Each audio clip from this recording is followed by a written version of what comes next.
오늘도 함께 예배드릴 수 있어서 정말 기쁘고 감사합니다. 오늘 하나님 앞에 우리가 드리는 이 찬미의 제사도 정말 하나님께서 기쁘게 받으실 줄 믿습니다. 우리 먼저 기도하겠습니다. 살아계신 하나님,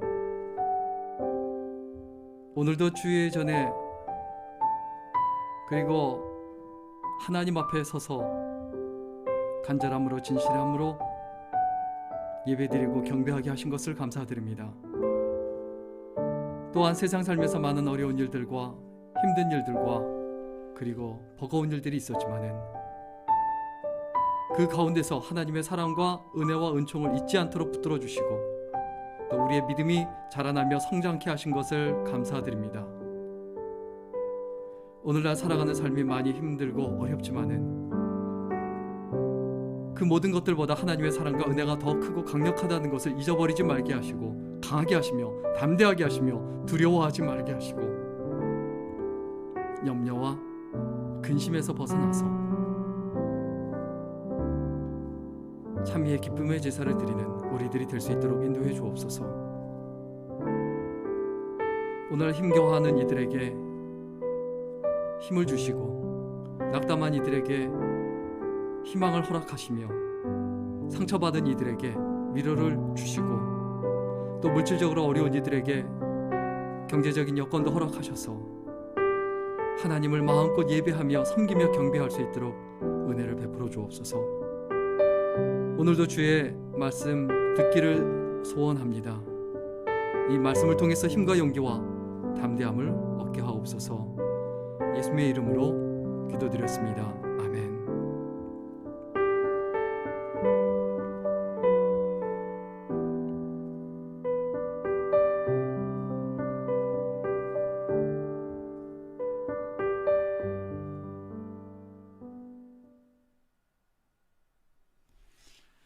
우리 같이 이 세상 사는 동안 찬양 드리겠습니다.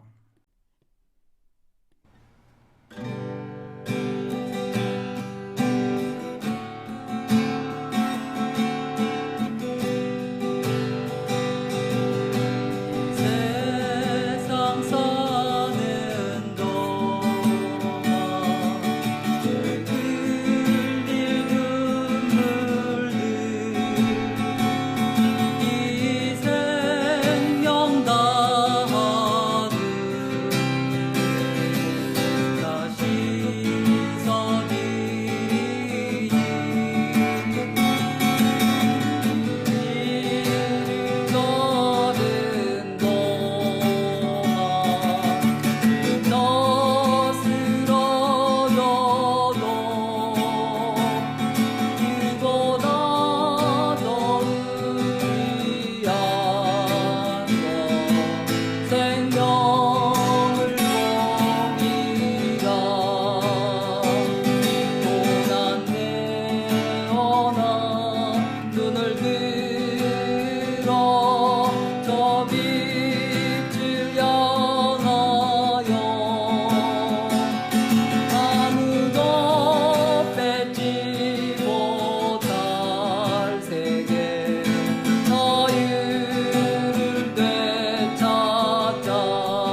오늘 함께 나눌 하나님의 말씀은요. 창세기 8장 13절에서 22절까지입니다. 창세기 8장 13절에서 22절까지인데요. 우리 먼저 13절과 14절 말씀 같이 읽도록 하겠습니다.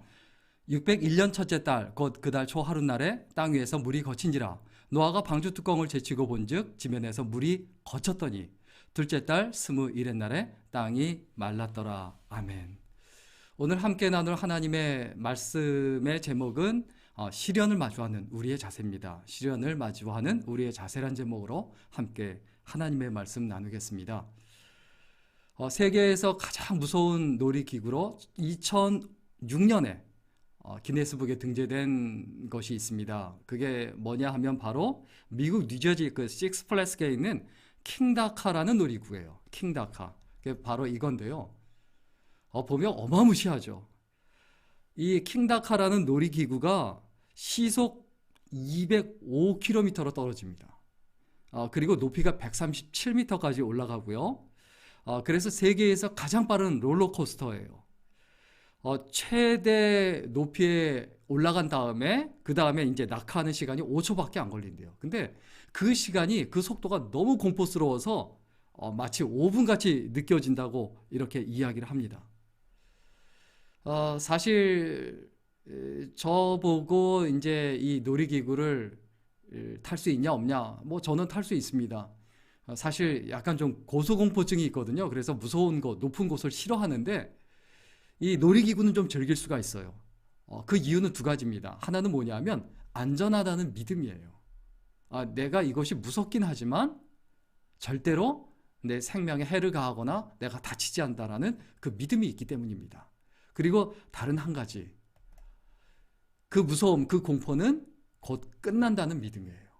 이 두 가지 믿음이 있기 때문에 그 무서운 것도 그 공포도 즐길 수가 있는 겁니다. 마찬가지로 우리가 세상에 살면서 많은 어려움들이 있을 수 있고요. 힘든 일이 있을 수도 있어요. 그런데 그런 것들을 우리가 즐길 수 있는 이유가 뭐냐? 이 두 가지 믿음이에요. 안전하다. 주께서 나를 보호하신다. 그리고 이 어려움은 곧 끝이 난다. 하나님께서 노아를 통해서 세상을 홍수로 심판하셨습니다. 그런데 노아가 그 홍수 심판을 겪으면서 많은 혼란, 그리고 고통, 그리고 암담함, 그리고 긴 기다림을 감내해야 되죠. 그런데 드디어 그 기다림이 끝이 납니다. 그런데 그것은 새로운 시작을 의미하죠. 그런데 이러한 시련이나 괴로움이나 그리고 고통이나 공포는 그냥 무의미한 게 아니고 헛된 것이 아니고 많은 의미를 담고 있습니다. 대단히 중요하다는 거예요. 그런데 우리가 여기서 시련을 대할 때, 이 노아를 바라보며 그 시련을 대할 때, 시련을 마주하는 우리의 자세와 그 태도를 한번 같이 점검해 봤으면 좋겠습니다. 우리가 시련을 마주할 때, 그리고 시련 가운데 있을 때 반드시 기억해야 될 것, 그리고 반드시 가져야 할 태도가 있습니다. 우선 그 첫째는 뭐냐면 시련은 끝이 있다는 사실입니다. 계속되는 시련은 없어요. 폭풍우도 절대 계속되지 않아요. 비바람도 계속되지 않아요. 마찬가지로 시련도 반드시 끝이 납니다. 자, 오늘 본문 우리 13절 14절 말씀 같이 읽어볼까요? 같이 읽습니다. 시작. 601년 첫째 달 곧 그 달 초 하룻날에 땅 위에서 물이 거친지라 노아가 방주 뚜껑을 제치고 본즉 지면에서 물이 거쳤더니 둘째 달 21의 날에 땅이 말랐더라. 자, 홍수 심판이 시작이 되었는데 정말 무섭게 비가 쏟아지고 방주 안에 갇혀 지내게 되는데 그것이 13절에 보면 끝났다라고 했어요. 그리고 14절에 보면 땅이 말랐다라고 이야기합니다. 방주에서 노아는 정말 답답하고 힘겹고 막막하고 그리고 어려웠을 겁니다. 1년하고 열흘이 지나서야 그때 물이 빠지고 땅이 말랐습니다. 마른 땅을 밟고 방주를 들어갔다가 방주를 나오며 그리고 마른 땅을 밟을 때 그때 어떤 심경이었을까요?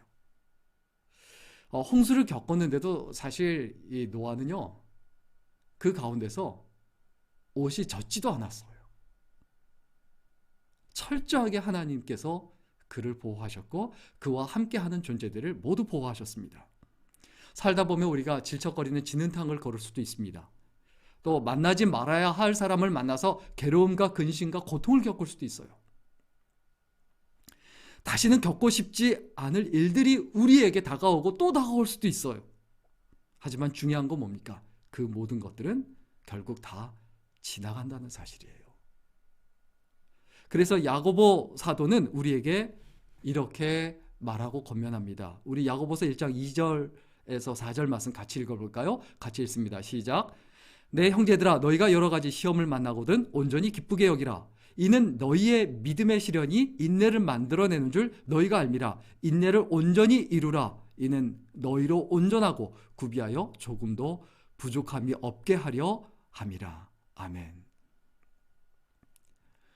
노아는 이 홍수 심판 가운데서도 하나님께 은혜를 입어서 가족과 함께 생명을 건졌지만 1년이나 넘는 시간 동안 기다리면서 마치 버림을 받은 느낌이 들었을 수도 있습니다. 하나님께서 아무 말씀 안 하시거든요. 얼마나 오랫동안 더 갇혀 있어야 될지도 모르고 시련이 언제 끝날지도 몰라요. 그러나 믿음으로 계속 기다리는 거예요. 우리들도 마찬가지입니다. 믿음으로 기다릴 줄 알아야 돼요. 결국 시련은 끝이 납니다. 우리에게 다가오는 시련이 절대로 하나님을 바라보고 의지하고 하나님을 믿는 사람을 쓰러뜨릴 수가 없어요. 넘어뜨릴 수가 없어요. 우리에게는 절대로 감당 못할 시험이 다가오지 않습니다. 우리 고린도전서 10장 13절 말씀 같이 읽겠습니다. 시작. 사람이 감당할 시험 밖에는 너희가 당한 것이 없나니 오직 하나님은 미쁘사 너희가 감당하지 못할 시험 당함을 허락하지 아니하시고 시험 당할 즈음에 또한 피할 길을 내사 너희로 능히 감당하게 하시느니라. 아멘.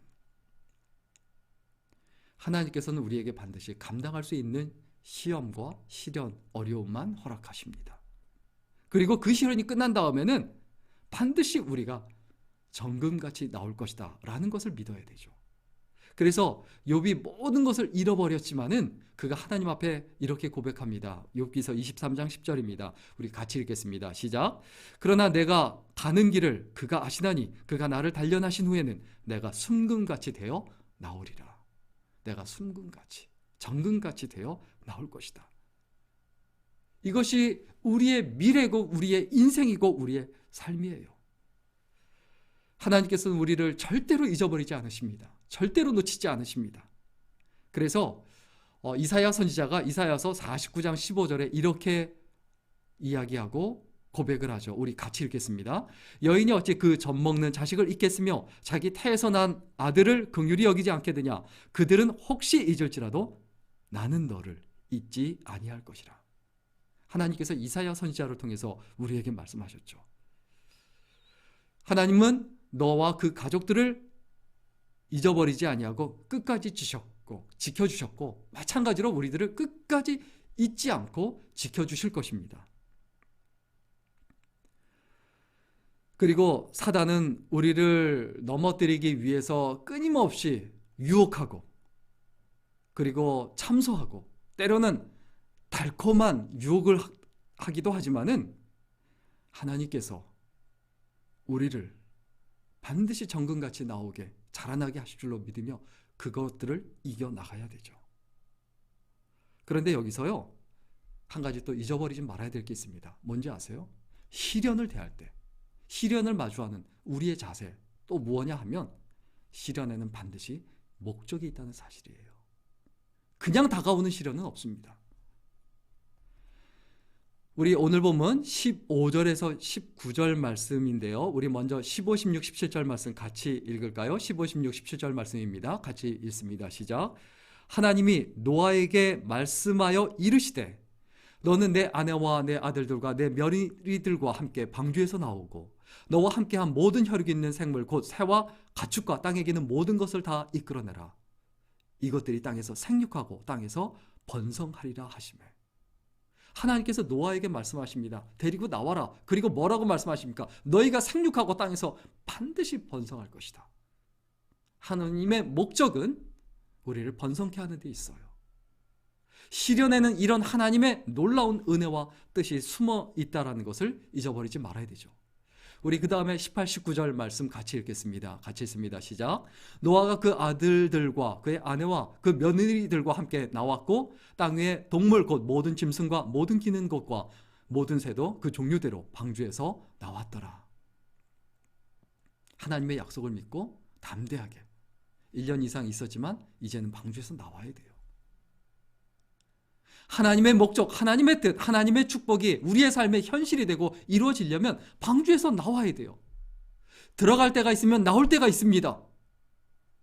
함께 어우러져서 갈라지지 말고 흩어지지 말고 온 가족이 하나가 돼서 그곳에서 나올 줄 알아야 되죠. 우리가 믿음의 사람으로 살아가고 성장한다는 것은 무엇보다도 잠잠히 하나님만 바라보는 법을 배운다는 겁니다. 그리고 철저히 순종하는 법을 배운다는 거예요. 들어가라고 하시면 들어가고 나오라고 하시면 나오는 거예요. 하나님은 사랑하는 자기 백성을 돌보실 뿐만 아니라 때로는 채찍질을 하실 수도 있습니다. 우리 히브리서 12장 6절에서 9절 말씀 우리 같이 읽겠습니다. 먼저 6절 7절 말씀 같이 읽을까요? 같이 읽습니다. 시작. 주께서 그 사랑하시는 자를 징계하시고 그가 받아들이시는 아들마다 채찍질 하심이라 하였으니 너희가 참음은 징계를 받기 위함이라. 하나님이 아들같이 너희를 대우하시나니 어찌 아버지가 징계하지 않는 아들이 있으리요. 히브리서 기자가 뭐라고 말합니까? 그 사랑하는 자를 징계하신다고 했어요. 사랑하시기 때문에 징계하고 그리고 또 때로는 어려운 가운데도 있게 하시는 거예요. 아버지는 반드시 자녀를 징계합니다. 잘못하는 것을 그냥 놓아두지 않습니다. 그리고 8절 9절 같이 읽어볼까요? 같이 읽습니다. 시작. 징계는 다 받는 것이거늘 너희에게 없으면 사생자요 친아들이 아니니라. 또 우리 육신의 아버지가 우리를 징계하여도 공경하였거든 하물며 모든 영의 아버지께 더욱 복종하며 살려 하지 않겠느냐. 자, 징계는 다 받는 거예요. 그 징계가 없다면, 하나님의 징계가 없다면 우리는 사생자고 친아들이 아니라는 거예요. 또 우리 육신의 아버지가 우리를 징계하여도 공경하고 아버지로서 공경하고 높입니다. 마찬가지입니다. 우리가 하나님께 징계를 받는다 할지라도 하나님을 높이고 하나님을 더욱더 끊임없이 섬길 수 있어야 되죠. 우리는 남다른 연단을 받을 때 그 가운데서도 하나님의 사랑을 확신하고 그리고 인내해야 합니다. 농부가 포도나무에서 가지치기를 포기한다는 건 뭘 의미합니까? 그 나무를 포기하는 거예요. 마찬가지로 우리에게 징계가 없다는 것은 우리가 끝난 거예요. 우리에게 시련이 다가오는 이유가 무엇인지 다시 한번 깊이 되새기고 믿음으로 승리해야 되죠. 그리고 시련에는 단순히 성장을 위한 고통, 목적을 이루기 위한 고통만 있는 게 아니에요. 시련은 반드시 축복을 동반합니다. 시련에는 반드시 축복이 있다는 거예요. 우리 오늘 본문 말씀 20절, 21절 말씀 같이 읽겠습니다. 20절, 21절입니다. 같이 읽습니다. 시작. 노아가 여호와께 제단을 쌓고 모든 정결한 짐승과 모든 정결한 새 중에서 제물을 취하여 번제로 제단에 드렸더니 여호와께서 그 향기를 받으시고 그 중심에 이르시되 내가 다시는 사람으로 말미암아 땅을 저주하지 아니하리니 이는 사람의 마음이 계획하는 바가 어려서부터 악함이라. 내가 전에 행한 것 같이 모든 생물을 다시 멸하지 아니하리라. 자, 노아가요 방주에서 나와서 가장 먼저 한 일이 뭡니까? 하나님께 제단을 쌓습니다. 번제를 드립니다. 그리고 하나님께서 그 향기를 받으시고 노아의 마음속에 뭐라고 말씀하십니까? 내가 다시는 사람으로 말미암아 땅을 저주하지 않겠다. 그리고 뭐라고 약속하십니까? 지금처럼 모든 생물을 다시는 이렇게 멸하지 않겠다 말씀하십니다. 그리고 22절 말씀 같이 읽겠습니다. 시작. 땅이 있을 동안에는 심음과 거둠과 추위와 더위와 여름과 겨울과 낮과 밤이 쉬지 아니하리라. 하나님께서 우리에게 주신 축복이 뭡니까? 이 땅에서 살아가는 동안에 땅이 땅으로서 그리고 지구가 지구로서 세상이 세상으로서의 역할을 다 이뤄낼 수 있도록 그렇게 하나님께서 역사하시겠다는 약속입니다. 하나님께서 천하 우주 만물을 계속해서 끊임없이 주관하시고 지키시겠다는 거예요. 왜? 우리들을 위해서요. 우리가 시련을 겪으면서 두려워하거나 또 염려하거나 근심할 수 있어요. 그런데 그 가운데 빠지지 말아야 돼요. 방주에서 나온 노아에게 놀라운 변화가 생겼습니다. 그는 하나님의 명령 없이는 아무것도 안 하던 사람이었어요. 그런데 능동적으로 하나님 앞에 적극적으로 제사를 드립니다. 우리들도 마찬가지입니다. 시련을 겪으면서 우리에게 먼저 어떤 사람이 돼야 합니까? 수동적인 사람이 아니라 능동적인 사람이 돼야 돼요. 알아서 예배 드리고 억지 춘향이처럼 하는 것이 아니라 알아서 하나님을 섬기고 경배하는 사람이 돼야 된다는 거죠. 그래서 잠언 기자는 뭐라고 이야기합니까? 우리 잠언 3장 6절 말씀 같이 읽겠습니다. 시작. 너는 범사에 그를 인정하라. 그리하면 내 길을 지도하시리라. 능동적인 신앙을 가진 사람은 어떻습니까? 모든 일에, 모든 삶의 모든 순간에 하나님을 인정해요. 하나님을 인식하고 살아가요. 우리가 하나님을 인정하고 받아들이고 하나님 뜻대로 살아가려고 능동적으로 살아갈 때 그때 하나님께서 우리의 길을 지도해 주시고 인도해 주십니다. 하나님께서 명령하지 않으셨는데도 노아는 제사를 드리면서 정결한 짐승을 고릅니다. 그리고 제사를 드려요. 이것이 믿음의 사람의 기본적인 태도요, 자세입니다. 하나님께서는 명확하게 뭐라고 말씀하십니까? 마태복음 6장 21절에 보면 내 보물이 있는 곳에 내 마음도 있다고 했어요. 또 누가복음 12장 34절에도 보면 너희 보물이 있는 곳에 너희 마음도 있다라고 했어요. 사실 정결한 짐승이 종류마다 7쌍밖에 되지 않아요. 그런데 그것을 잡아서 하나님께 드립니다. 자기가 가지고 있는 것 중에 정말 큰 부분이에요. 그런데 그것을 하나님 앞에 드릴 줄 알죠. 사람이 무엇으로 심든지 그대로 거두리라는 그 하나님의 말씀을 우리가 잊어버리지 말아야 되죠. 갈라디아서 6장 7절 말씀 같이 읽겠습니다. 시작. 스스로 속이지 말라. 하나님은 만홀히 여김을 받지 아니하시나니 사람이 무엇으로 심든지 그대로 거두리라. 우리가 해야 되는 건 뭡니까? 거두려고 하기 전에 먼저 심어야 돼요. 심지 않은 데서 거두려고 하면 안 된다는 사실을 우리가 절대로 잊어버리지 말아야 되죠. 이렇게 노아가 시련을 긍정적으로 하나님 보시기에 합당하고 아름답게 대하고 시련을 겪고 나서 또 적극적으로 능동적으로 예배드리는 사람이 되자, 하나님께 경배하는 사람이 되자 어떻게 해주셨습니까? 복을 주십니다. 오늘 보면 20절에서 22절에 있는 말씀이 하나님께 복을 받은 거예요. 한마디로 얘기하면, 정리해서 얘기하면 먼저 영적을 복을 주신 거예요. 그의 예배를 받으시는 거예요. 우리가 받아야 될 영적인 복이 뭡니까? 내가 하나님께 예배 드리는데 하나님께서 그 예배를 받으시는 거예요. 이 부분에 우리가 모든 관심과 포커스를 맞춰야 됩니다. 이 예배가 내가 좋으냐 싫으냐에 초점을 맞추지 말고요. 하나님이 내가 드리는 예배를, 이 예배가 어떠냐 평가하지 마시고요. 내가 하나님 앞에 드리는 이 예배가 초라하든 어떠하든 하나님께서 받으실까? 이것을 고민하셔야 된다는 거예요. 하나님께서 받으시지 않는 예배, 그 제사가 얼마나 비참한지 우리는 가인을 통해서 정확하게 배웠습니다. 우리가 하나님 앞에 예배드리고 예배 시간에 참석하지만 안타깝게도 하나님께서 받지 않으시는 예배를 드릴 수도 있어요. 두려워해야 되지 않을까요? 그리고 하나님께서 이와 같이 영적인 복을 주셨을 뿐만이 아니라 수고의 복을 주셨어요. 오늘 본문에 보면 땅이 자기 역할을 할 수 있도록, 날씨와 기후가 자기 역할을 할 수 있도록 하나님께서 책임져 주시겠다고 약속하셨습니다. 그러면 그 다음에 어떻게 됩니까? 농사를 짓고 수고를 해야죠. 수고의 복을 주십니다. 수고한 대로 열매 맺고 그리고 거두어드리게 하는 그 복을 하나님께서 주세요. 아무것도 안 하고 무의도식하는 게 복이 절대로 아닙니다. 우리는 노동을 통해서 살아있음을 느끼고 그리고 존재의 가치를 느끼고 그리고 사람답게 살 수 있고 신앙인답게 살 수 있는 거예요. 땅이 저주를 받아 엉뚱 키를 내고 헛수고만 하는 인생이 되지 않도록 하나님께서 약속하셨는데 그 약속을 믿고 담대하게 살아가야 되죠. 또 하나님께서 주신 복이 있습니다. 그 복이 뭡니까? 거처의 복이에요. 안전한 거처의 복.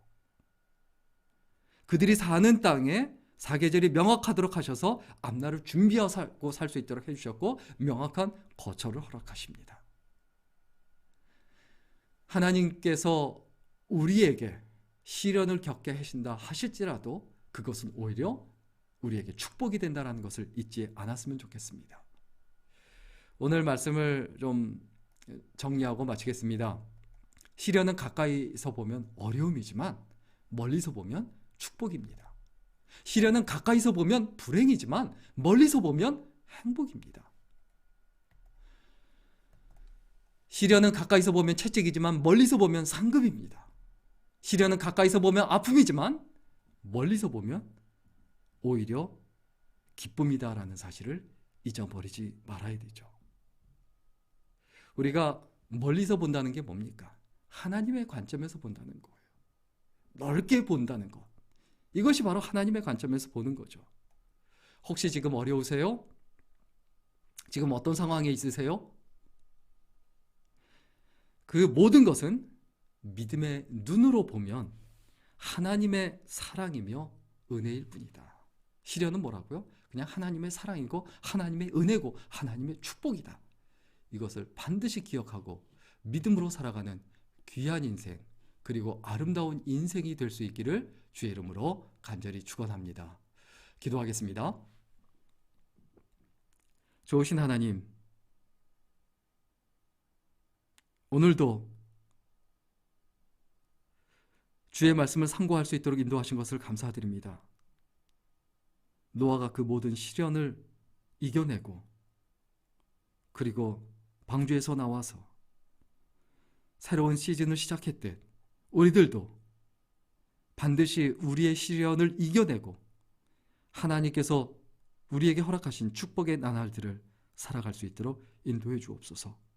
우리에게 영적인 복을 허락하시고 수고의 복을 허락하시며 안전한 거처의 복을 허락하셔서 하나님을 마음껏 섬기며 살아가는 우리들이 될 수 있도록 인도하여 주옵소서.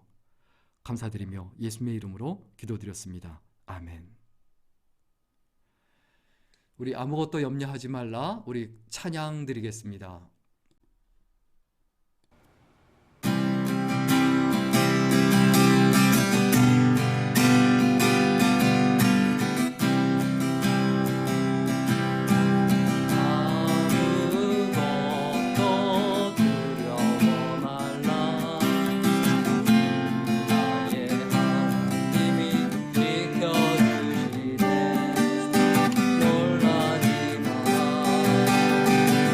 내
나를 비켜주시네.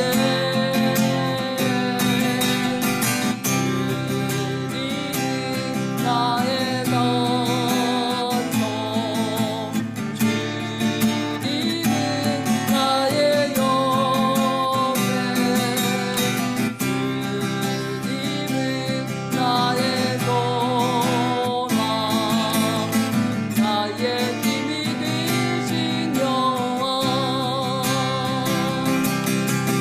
나의 힘이 되신 여호와.